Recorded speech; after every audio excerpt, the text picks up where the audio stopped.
বিরতির পর স্বাগত। আপনারা দেখছেন চেতনা টিভি। রাইস অনলাইন ক্লাস চলছে। আজকে ফিজিক্স রয়েছে আমাদের ক্লাসে এবং এরই পাশাপাশি রাইস এডুকেশনের ম্যাডাম রয়েছেন, যিনি আপনাদের ক্লাস নিচ্ছেন, পূজা মজুমদার। ম্যাডাম, আপনাকে আবারও স্বাগত নতুন করে। এবার আমরা ফিজিক্সের কোন পয়েন্টটাতে যাব? এবার আমরা পড়বো থার্ড ল অফ নিউটন, আর অল্প একটু ওয়ার্ক ডানের সাথে আমরা ক্লাসটা শেষ করব।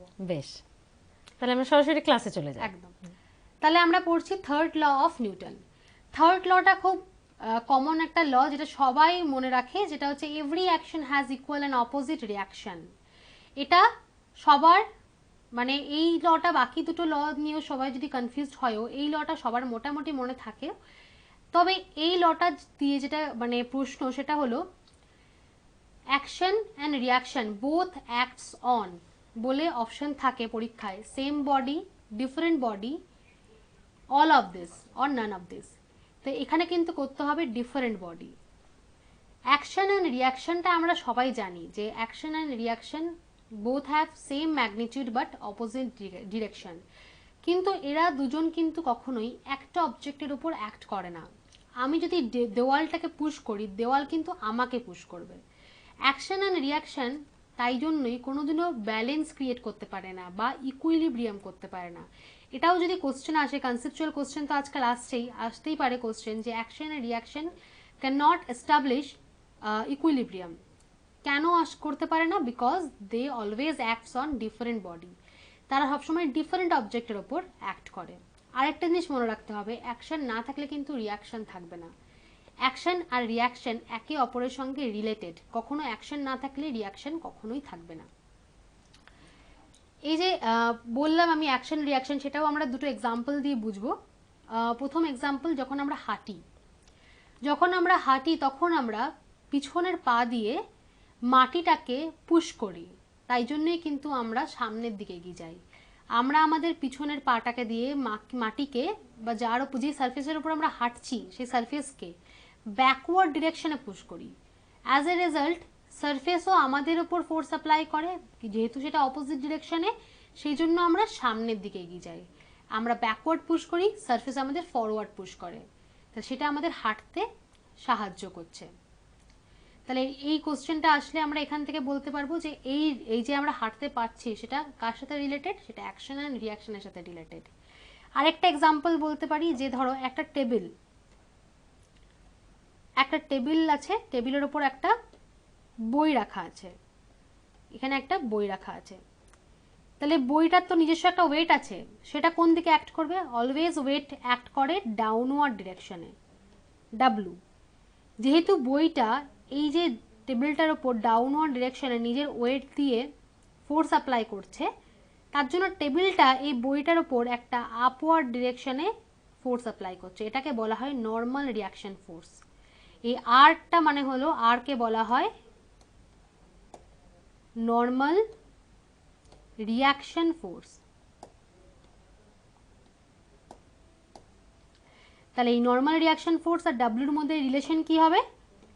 আর ইকুয়ালস টু মাইনাস ডাব্লিউ, যার জন্য বইটা যেখানে রেখেছি সেখানেই আছে, নিচের দিকেও নেমে যাচ্ছে না বা উপরের দিকে উঠে যাচ্ছে না। অ্যাকশনটা হলো ডাব্লিউ, রিয়াকশন হচ্ছে আর। এদের দুজনের জন্য বইটা যেখানে ছিল সেখানেই আছে, ইকুইলিব্রিয়ামে আছে। তাহলে এখান থেকে আমরা তাদের মধ্যে রিলেশনটাও পেয়ে গেলাম। তাহলে আমরা দুটো এক্সাম্পল দিয়ে বুঝলাম Newton third law of motion. তাহলে Newton third law of motion থেকে আমরা কিসের কনসেপ্ট পেলাম? অ্যাকশন অ্যান্ড রিয়াকশনের কনসেপ্ট পেলাম। এবার আমরা নিউটন লজ অফ মোশনের সাথে রিলেটেড হলো কনজারভেশন অফ লিনিয়ার মোমেন্টাম। এটা একটু দেখব। কনজারভেশন অফ লিনিয়ার মোমেন্টাম কথাটার মানে হলো, লিনিয়ার মোমেন্টাম আমরা আগেই পড়েছি, পি ইকুয়ালস টু এমভি। সেটা যতক্ষণ না পর্যন্ত আমরা এক্সটার্নাল ফোর্স অ্যাপ্লাই করব, ততক্ষণ পর্যন্ত সবসময় কনজার্ভ থাকবে। এটাকে বলা হয় কনজারভেশন অফ লিনিয়ার মোমেন্টাম। তো এই প্রশ্নটা খুব বেশি আসে যে কনজারভেশন অফ লিনিয়ার মোমেন্টাম কোথা থেকে পাওয়া যায়? অপশনে থাকতে পারে first law of Newton, second law of Newton, third law of Newton, and fourth option second and third law of Newton. তো এর ক্ষেত্রে হবে right answer second and third law of Newton. এটা কিন্তু আমরা সেকেন্ড ল থেকেও যেরকম linear মোশনের কনজারভেশনে আসতে পারি, সেরকম থার্ড ল থেকেও আমরা লিনিয়ার মোশন কনজারভেশনে আসতে পারি। তো এটাতে আমরা কোনো মতেই কনফিউজড হব না। এই প্রশ্নটা আসলে আমরা করব কনজারভেশন অফ লিনিয়ার মোমেন্টাম পাচ্ছি আমরা second and third law of Newton থেকে, এই দুটো থেকেই আমরা এটাতে আসতে পারি। তাহলে আরেকবার বলবো, লিনিয়ার মোমেন্টামের কনজারভেশনের প্রিন্সিপালটা কি, যে বাইরের থেকে যদি আমরা এক্সটার্নাল ফোর্স অ্যাপ্লাই না করি তাহলে লিনিয়ার মোমেন্টাম অলওয়েজ কনজার্ভ থাকবে। এক্সাম্পল দিয়ে বোঝাই, একটা রকেট মুভ করে, রকেটের কি থাকে, লাস্টের দিকে একটা চেম্বার থাকে, এটা হচ্ছে ফুয়েল চেম্বার। এখানে জ্বালানি থাকছে, এখানে একটা নজল থাকে। যখন এই জ্বালানিটা জ্বলে তখন এই নজল দিয়ে হাই প্রেশার অ্যান্ড হাই টেম্পারেচারে গ্যাস নিচের দিকে বেরোয়। তার মানে এই যে গ্যাসটা বেরোচ্ছে, আমি আগেই বললাম momentum is a vector quantity, তার মানে এর একটা ডিরেকশন আছে। তাহলে এই যে মোমেন্টাম, এর ডিরেকশন কোন দিকে, ডাউনওয়ার্ড ডিরেকশন। তাহলে এই যেহেতু মোমেন্টামটার ডিরেকশনটা হচ্ছে ডাউনওয়ার্ড, রকেটের মোমেন্টামের ডিরেকশন হবে আপওয়ার্ড। যেহেতু মোমেন্টাম সবসময় কনজার্ভ থাকবে যতক্ষণ আমরা এক্সটার্নাল ফোর্স অ্যাপ্লাই করছি, সেই কারণে এই দুটোর ডিরেকশন হচ্ছে অপোজিট। কারণ রকেট তো প্রথমে মুভ করছিল না, তার মানে টোটাল মোমেন্টাম 0 ছিল। রকেটটা থেকে যখনই গ্যাসটা বেরোতে শুরু করলো তখন গ্যাসের একটা মোমেন্টাম আছে, কিন্তু আমরা জানি লিনিয়ার মোশন কনজারভেশন থেকে, লিনিয়ার মোমেন্টাম কনজারভেশন থেকে টোটাল মোমেন্টাম তো কনজার্ভ থাকতে হবে। তাহলে যদি গ্যাসের মোমেন্টামটা ডাউনওয়ার্ড হয় তাহলে রকেটের মোমেন্টামটা অবভিয়াসলি আপওয়ার্ড হবে, যার জন্য রকেটের মোশনটা মানে পসিবল। আর এটা খুব ইম্পর্ট্যান্ট একটা কোশ্চেন, তোমরা নিশ্চয়ই বিগত বছরের কোশ্চেন পেয়েছো এই কোশ্চেনটা, যে motion of rocket related to which principal, তখন আমরা করব conservation of linear momentum. Similarly recoil of গান এর সাথে রিলেটেড। একটা গানকে যখন ফায়ার করা হয়, যেহেতু যে বুলেটটা সেটা সামনের দিকে এগোয়, গানটা পিছনের দিকে সরে আসে, এটাকে বলি আমরা রিকয়েল অফ গান। এবার অবভিয়াসলি বুলেটটা যতটা স্পিডে যাচ্ছে, গানের মোশনটা অতটা স্পিডে হয় না, তার কারণ বুলেটের মাস কম, তাই জন্য ওর স্পিড বেশি। আর গানের মাস বুলেটের থেকে অনেক বেশি, তাই জন্য ওটার রিকয়েল হলেও ভেলোসিটিটা অনেক কম। তাহলে রিকয়েল অফ গান কিংবা মোশন অফ রকেট দুটোই related to principal of linear momentum, conservation of linear momentum. তাহলে এখানে আমরা নিউটনসের যে তিনটে ল, ফার্স্ট সেকেন্ড থার্ড, তিনটাকে কমপ্লিট করলাম। ওয়ার্ক ডানটা আমরা অল্প একটু বলে আজকে আমাদের আলোচনাটা শেষ করব। ওয়ার্ক ডানটাও হচ্ছে ফোর্সের সাথে রিলেটেড, তাই জন্যই আমি আজকে তোমাদের বলছি। ওয়ার্ক ডান বা ওয়ার্ক কি, যখন আমরা কোনো জিনিসের ওপর ফোর্স অ্যাপ্লাই করি তখন তার যদি ডিসপ্লেসমেন্ট হয় তাহলে আমরা বলবো যে আমরা ওয়ার্ক ডান করেছি অবজেক্টের ওপর। তাহলে ওয়ার্ক ডান মানে আমরা বলতে পারি ফোর্স ইনটু ডিসপ্লেসমেন্ট। ফোর্স আর ডিসপ্লেসমেন্টের প্রোডাক্টকে বলি আমরা ওয়ার্ক ডান বা ওয়ার্ক। আমরা যখন কোনো জিনিসের ওপর ফোর্স অ্যাপ্লাই করি তখন সেই অবজেক্টটা ডিসপ্লেস হলে তখন সেটাকে বলি আমরা অবজেক্টের ওপর ওয়ার্ক ডান করেছি। এবার দেখো এখানে আমি ফোর্স আর ডিসপ্লেসমেন্ট ভেক্টর, অবশ্যই ফোর্স হচ্ছে একটা ভেক্টর কোয়ান্টিটি আর ডিসপ্লেসমেন্টও ভেক্টর কোয়ান্টিটি, তার কারণ আমরা একটা পার্টিকুলার ডিরেকশনে ফোর্স অ্যাপ্লাই করবো আর অবজেক্টও একটা পার্টিকুলার ডিরেকশনেই মুভ করবে। তো এদের মধ্যে দেখো আমি একটা ডট দিয়েছি, এই ডটটার কিন্তু সিগনিফিকেন্স আছে। অ্যাকচুয়ালি ভেক্টরের যে প্রোডাক্ট সেটা কিন্তু নর্মাল অ্যালজেব্রিক নিয়ম মেনে হয় না, ভেক্টরের দু ধরনের প্রোডাক্ট হয়, একটা ডট আর একটা ক্রস। আমি অতটা ডিটেলসে যাব না, শুধু এইটুকু বলবো যে ডট প্রোডাক্ট করলে যে ফিজিক্যাল কোয়ান্টিটিটা আমরা অ্যাজ এ রেজাল্ট পাই, যেটা এখানে ওয়ার্ক ডান পাচ্ছি, সেটা হয় একটা স্কেলার কোয়ান্টিটি। দুটো ভেক্টর কোয়ান্টিটি যখন ডট প্রোডাক্ট হয় তখন পাই আমরা রেজাল্টটা একটা স্কেলার কোয়ান্টিটি। এই কারণে ডট প্রোডাক্টকে স্কেলার প্রোডাক্টও বলা হয়। তো ডট প্রোডাক্টের ফর্মুলা থেকে আমরা পাবো এটা F S cos theta. Dot প্রোডাক্টের এটা একটা অ্যাকচুয়ালি ফর্মুলা। যদি আমরা দুটো ভেক্টরকে ডট প্রোডাক্ট করি, ধরো A vector dot B vector, তখন আমরা ফর্মুলা থেকে পাই এ বি কস থিটা। সেরকমই এখানে যখন ফোর্স আর ডিসপ্লেসমেন্টকে করছি তখন পাচ্ছি এফ এস কস থিটা। এই যে ফোর্স সেটা হলো একটা ম্যাগনিটিউড ফোর্সের, এসটা হচ্ছে ম্যাগনিটিউড অফ এস ভেক্টর, আর এই থিটাটা কি, থিটাটা হচ্ছে ফোর্স আর ডিসপ্লেসমেন্টের মধ্যে অ্যাঙ্গেল। এবার প্রশ্ন আসতে পারে এই অ্যাঙ্গেলটা কোথা থেকে আসলো। ধরো এখানে একটা অবজেক্ট আছে, এটা একটা অবজেক্ট, এই অবজেক্টকে আমি এরকম একটা সুতো দিয়ে বেঁধে টানতে টানতে নিয়ে যাচ্ছি, তাহলে অবজেক্টটা তো কোন দিকে মুভ করবে, এই দিকে। কিন্তু আমি যে ফোর্সটা অ্যাপ্লাই করছি সেটা কার থ্রু অ্যাপ্লাই করছি, এই সুতোটার থ্রু অ্যাপ্লাই করছি। তার মানে আমি ফোর্সটা দিচ্ছি এই সুতোটার উপর, আর অবজেক্টের ডিসপ্লেসমেন্টটা হচ্ছে এই বরাবরটা, আবার ওটাকে আমি ঘষতে ঘষতে নিয়ে যাচ্ছি, তাহলে নিশ্চয়ই একই ডিরেকশনে হচ্ছে না, ফোর্স যেদিকে অ্যাপ্লাই করছি সেম ডিরেকশনে ডিসপ্লেসমেন্ট হচ্ছে না, এদের মধ্যে একটা অ্যাঙ্গেল আছে, সেই অ্যাঙ্গেলটাকেই আমরা বলছি থিটা। তাহলে থিটা কি, theta is the angle between force and displacement vector.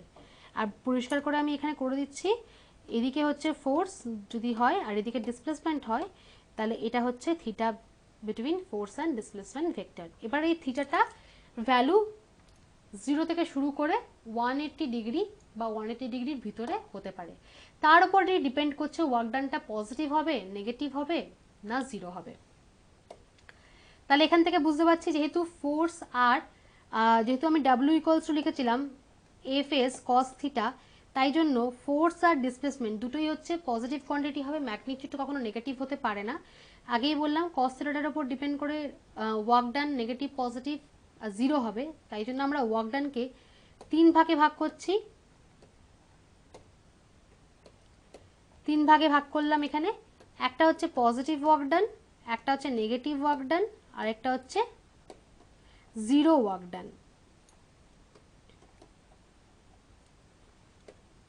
0 work done. Positive কখন হবে? যখন থিটার ভ্যালু হবে 0 degree less than theta, less equals to theta and theta less than 90 degree. যখন থিটার ভ্যালু 0 ডিগ্রি কিংবা 0 ডিগ্রির থেকে বেশি আর 90 ডিগ্রির থেকে কম তখন হবে, তখন কি হবে? কস থিটার ভ্যালু হবে পজিটিভ। যেহেতু কস থিটা পজিটিভ হচ্ছে তাই জন্য ওয়ার্ক ডানটাও হবে পজিটিভ।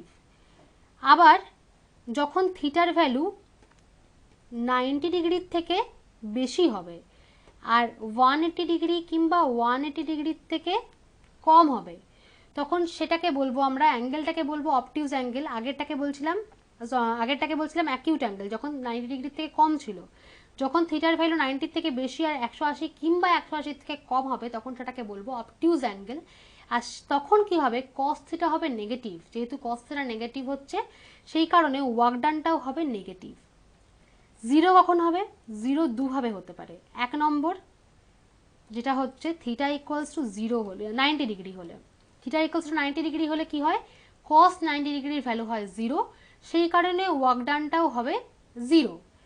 আরেকভাবে হতে পারে যখন ডিসপ্লেসমেন্ট হবে না, ডিসপ্লেসমেন্টটাই যখন 0 তখনও তার আন্ডারে ওয়ার্ক ডান 0 হবে। ধরো আমি একটা দেওয়ালকে পুশ করছি, এবার আমার গায়ে তো অতটা জোর নেই যে আমি দেওয়ালটাকে পুশ করে নিয়ে যেতে পারবো, মুভ করাতে পারবো, তাহলে দেওয়ালটার উপর ফোর্স অ্যাপ্লাই করা সত্ত্বেও দেওয়ালটা মুভ করছে না, তার মানে আমার ফোর্স অ্যাপ্লাই করা সত্ত্বেও যেহেতু ওর ডিসপ্লেসমেন্ট হলো না, তখন সেটাকে বলবো আমরা নো ওয়ার্ক ফোর্স। যে ফোর্সের আন্ডারে ওয়ার্ক ডান 0 হয় তাকে বলা হয় নো ওয়ার্ক ফোর্স। তাহলে এইভাবে দেখলাম আমরা এই 4টে কন্ডিশন। যখন থিটা অ্যাকিউট অ্যাঙ্গেল তখন হচ্ছে পজিটিভ ওয়ার্ক ডান, যখন থিটা অবটিউজ অ্যাঙ্গেল তখন হচ্ছে নেগেটিভ ওয়ার্ক ডান, যখন থিটার ভ্যালু 90 ডিগ্রি তখন হচ্ছে 0 ওয়ার্ক ডান, বা ডিসপ্লেসমেন্ট না হচ্ছে না ফোর্স অ্যাপ্লাই করার পরেও তখন সেটাকে বলবো আমরা 0 ওয়ার্ক ডান। আর যে ফোর্সের জন্য 0 ওয়ার্ক ডান হয় তাকে বলা হয় নো ওয়ার্ক ফোর্স, তাকে বলা হয় নো ওয়ার্ক ফোর্স। ওয়ার্ক ডানের ম্যাক্সিমাম আর মিনিমাম ভ্যালুটা দেখে নেব। ওয়ার্ক ডানের ম্যাক্সিমাম ভ্যালু কখন হবে? যখন কস থিটার ভ্যালু ম্যাক্সিমাম হবে, কারণ এই যে পজিটিভ নেগেটিভ 0 পুরোটাই তো ডিপেন্ড করছে কস থিটার উপর। তাহলে কস থিটার ভ্যালু যখন ম্যাক্সিমাম হবে তখন কিন্তু ওয়ার্ক ডানটা ম্যাক্সিমাম হবে। আমরা সবাই জানি কস ভ্যারি করে ফ্রম +1 টু -1। কসের ম্যাক্সিমাম ভ্যালু +1, কসের মিনিমাম ভ্যালু হচ্ছে -1। তাহলে থিটার ভ্যালু যখন 0 ডিগ্রি, যখন থিটা 0 ডিগ্রি তখন কস থিটা হবে 1, সেটা হচ্ছে maximum value of cos theta. তাহলে তখন ওয়ার্ক ডান হবে ম্যাক্সিমাম, তাহলে তার ভ্যালু তখন কি হবে? শুধুমাত্র হবে এফএস, কারণ কস 0 ডিগ্রি হওয়ার জন্য সেই পুরো জিনিসটা 1 হয়ে গেছে, তাহলে পড়ে থাকছে এফএস। তাহলে ম্যাক্সিমাম ওয়ার্ক ডান হচ্ছে এফএস। আবার মিনিমাম ওয়ার্ক ডান হচ্ছে মাইনাস এফএস, কারণ তখন কসের আমরা সব থেকে মিনিমাম ভ্যালুটা নেব, থিটার ভ্যালু নেব 180 ডিগ্রি, তখন কস থিটা হবে -1, সেটা পুট করলে আমরা পাচ্ছি মিনিমাম ওয়ার্ক ডান হচ্ছে -fs। লাস্ট যেটা বলবো ওয়ার্ক ডানের ইউনিট। ওয়ার্ক ডানের ইউনিট হচ্ছে, ওয়ার্ক ডান মানে কি? Force into displacement. ফোর্সের ইউনিট নিউটন, ডিসপ্লেসমেন্টের ইউনিট মিটার, তাহলে নিউটন মিটার যেটাকে বলা হয় জুল, সেটা হলো ওয়ার্ক ডানের ইউনিট। আর আরেকটা সিজিএসে যদি বলি, সিজিএসে হচ্ছে ডাইন সেন্টিমিটার, যেটাকে বলা হয় আর্ক। তাহলে ওয়ার্ক ডানের দুটো ইউনিট পেলাম আমরা, এসআইতে হলো গিয়ে জুল আর সিজিএসে হচ্ছে আর্ক। হ্যাঁ ম্যাডাম, কিন্তু ক্লাস আজকে শেষ হলেও আমার প্রশ্ন ছিল, এই ওয়ার্কের ওপর টুইস্ট প্রশ্ন কি আসতে পারে? আমি যেমনটা বলছিলাম স্টুডেন্টসদের যে আমাদের একটা টিপসও থাকছে ম্যাডামের তরফ থেকে যে কোন কোন প্রশ্ন আসতে পারে আজকের যে ফিজিক্সের যে পয়েন্টগুলো নিয়ে আমরা ক্লাস করলাম, ম্যাডাম ক্লাস করলেন আপনাদের, তার উপর টুইস্ট প্রশ্ন কি থাকতে পারে? ওয়ার্কডান থেকে যে টুইস্ট প্রশ্ন আসতে পারে সেটা হলো যে একটা অবজেক্ট বা একজন পার্কে হাঁটতে বেরিয়েছিল, আচ্ছা। একটা সার্কুলার পার্ক, সে হাঁটতে বেরিয়েছিল। এবার সে হাঁটতে হাঁটতে যেখান থেকে স্টার্ট করেছিল, ইনিশিয়াল যার পজিশন ছিল, সেই পার্কটাকে একবার পুরো রাউন্ড করে সেই পজিশনে ফিরে দিল। বেশ। এবার তাহলে কি সে ওয়ার্ক ডান করলো? তখন হবে আচ্ছা। না, তখন সেটা হচ্ছে জিরো ওয়ার্ক ডান। আচ্ছা। তার কারণ তার কিন্তু ডিসপ্লেসমেন্টটা জিরো। আচ্ছা। সে মুভ করলেও, সে মুভ করলো, displacement is a vector quantity, displacement depend করে ইনিশিয়াল এন্ড ফাইনাল পজিশনের উপর। যেহেতু তার ইনিশিয়াল এন্ড ফাইনাল পজিশন একই জায়গায়, তার মানে তার কোনো ডিসপ্লেসমেন্ট হয়নি। তো সেই কারণে যেহেতু ডিসপ্লেসমেন্ট হয়নি, তাহলে স্যার ওয়ার্ক ডানও হয়নি, সে কোনো ওয়ার্ক ডান করেনি, that is called no work force. বাহ, খুব সুন্দর। আজকের আমাদের এই ক্লাস এখানেই শেষ করতে হচ্ছে। পূজা মজুমদার ছিলেন আমাদের সঙ্গে। ম্যাডাম আপনাকে অনেক অনেক ধন্যবাদ এই সুন্দর করে ক্লাস নেওয়ার জন্য, আমাদের সকলকে এত সুন্দর করে ফিজিক্সের এই পয়েন্টগুলি বুঝিয়ে দেওয়ার জন্য। তবে এখানে ক্লাস আজকের মতো শেষ হলেও আগামী দিনেও কিন্তু ফিজিক্সের ক্লাস চলবে, আর জানি আপনারাও সঙ্গে থাকবেন। সঙ্গে থাকুন, দেখতে থাকুন চেতনা টিভি।